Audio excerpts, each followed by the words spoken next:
નથી તમારી પાસે એ પ્રકારનું શિક્ષણ મેળવવાનો સમય, ગ્રેજ્યુએશન પછી તરત તમારે નોકરી લેવાની, જેથી ફેમિલીને તમે સપોર્ટ કરી શકો, એટલે ક્યારે કલ્પના જ નહોતી. પણ ત્યાંથી નાટ્યની જર્ની શરૂ થઈ અને પછી કોલેજના સમય દરમિયાનમાં નાટક શું છે એ સમજવા માટે ઇન્ટર કોલેજનું સૌથી મોટું માધ્યમ મને પ્લેટફોર્મ મળ્યું કે મુંબઈમાં એ કોલેજમાંથી મેક્સિમમ ત્યાં ઇન્ટર કોલેજ કોમ્પિટિશન થાય એ કરતાં 5 વર્ષમાં ઘડાયો.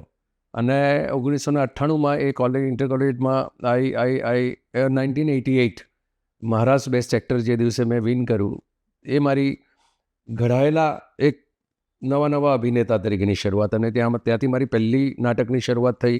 ચિત્કાર નામનું આ પહેલાંનું નાટક જે સુજાતા મહેતા અને લતેશ શાહનું, જેમાં મેં બેકસ્ટેજથી શરૂ કર્યું હતું. અને એ જ ફિલ્મનો હીરો તરીકે સુજાતાબેનની સાથે મારે થોડા વર્ષો પહેલાં કામ કરવાનું નક્કી થઈ, મોકો મળ્યો.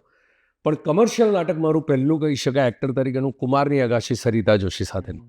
એમાં મધુરાયનું લખેલું. અને એ જ્યારે રિવાઇવ થયું ત્યારે બેસ્ટ એક્ટરના ઇનામ રૂપે એમણે મને એમાં કાસ્ટ કર્યો. તો મેં એમને કહ્યું હતું કે મને રોલ આપો, તો આવી જતું. અને કુમારની અગાશીના નાટકથી મારી શરૂઆત થઈ. That's how I started. અને આ બેસ્ટ એક્ટર બન્યા છે મહારાષ્ટ્ર, એ કયું પ્લે હતું? એ કોફૂડનું ઊભી ચાવી આડી ચાવી, સંજય છેલ આપણા બહુ જાણીતા રાઇટર ડિરેક્ટર, એમનું પણ પહેલું પ્લે રાઇટર ડિરેક્ટર તરીકેને. મારું સોનાલતી એની સાથે મારી કોલેજમાંથી અમે લોકો ઊભી ચાવી આડી ચાવી એ નાટક કર્યું હતું. ને એ નાટક અમે લોકોએ કોમ્પિટિશનમાં ઓલ ઓવર મહારાષ્ટ્ર બી વોન ઇન કોફૂડ.